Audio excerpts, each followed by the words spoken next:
Class Clown's Dilemma. They say not to judge a book by its cover, and that makes sense in a literal format, but figuratively, when this applies to humans, I would take a step further to say that you can't judge a book by its pages either. A book can only be judged by its author. The author created that book, but you can't judge that book until you've looked into where it came from and why it was written. And more than books, that goes for humans. So, have you ever been given an unfair stereotype just by first impressions? Do you find yourself bothered by people not knowing who is behind your personality? Not something you think about often, but something far more complex than what is seen by the naked eye. Personality is believed by most, by survey, to be affected by those around you, but I believe there may be something far deeper. It's a huge pause. Alright. People see me as a loud and talkative person, seeking attention endlessly. Run-of-the-mill class clown, if you will. So I like to talk. A lot. And in my early elementary school years, that served me well. In first grade, I was the great leader of the boys-only spy club. Wow. And then in second grade, I still was. The schoolwork became increasingly easy, and it bored me. So I moved to a private school. And surprise, surprise, class clowns are not appreciated by people who actually want to learn. About halfway through third grade, my teacher gave me 3 sticky notes, and I was now only allowed 3 questions a day, and it sucked. I would be on the edge of my seat thinking, I want to go to the bathroom, but do I ask that or do I ask about number 7? Next thing I know, it's the end of the period, and I still don't know how to do number 7, and I am still in dire need of a trip to the bathroom.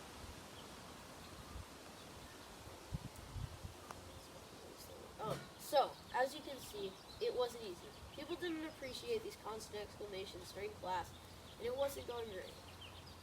And I can imagine now what went through the heads of my classmates. People found it hard to learn because of my exclamations in class, and they were annoyed.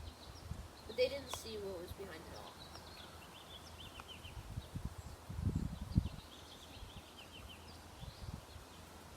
I put way too many.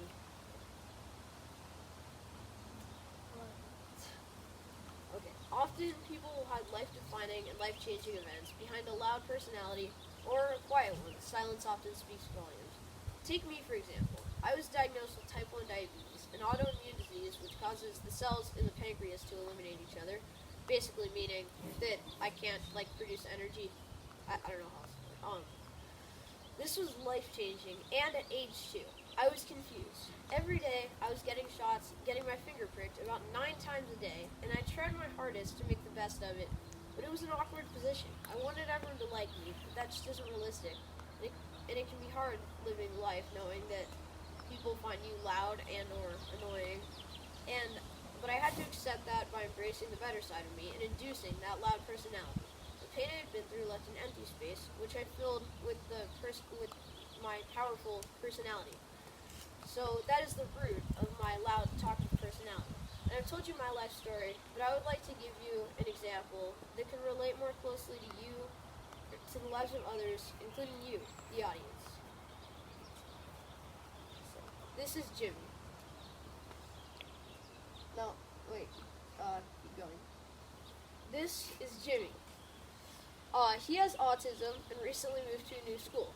He's struggling making friends because people find him weird and annoying. He finds a few friends, but outside of that small friend circle, he has few other friends because people see his odd personality, not knowing that it's fake and assuming that Jimmy is weird. But they have no idea that Jimmy has autism and is practically doing a social balance act between managing his condition and managing his social life. And Jimmy hides his condition from even his closest friends, and this doesn't make it any easier. So, my point is, when you meet people like Jimmy, even if you don't like it, you just have to cut them some slack. Jimmy would be seen as different, and many believe he is. But whether it is a medical condition, family issues, or an internal battle, we're all dealing with something, and you might never know what it is, and you can't know, you can't ask, and you can't assume. It's a dark side better left in the dark. Now I know there are many people out there just like me, many other stories to be told. But I am here to ask, to request of you, that you attempt to look beyond a loud or annoying personality and see who's behind the mask of that personality. Thank you.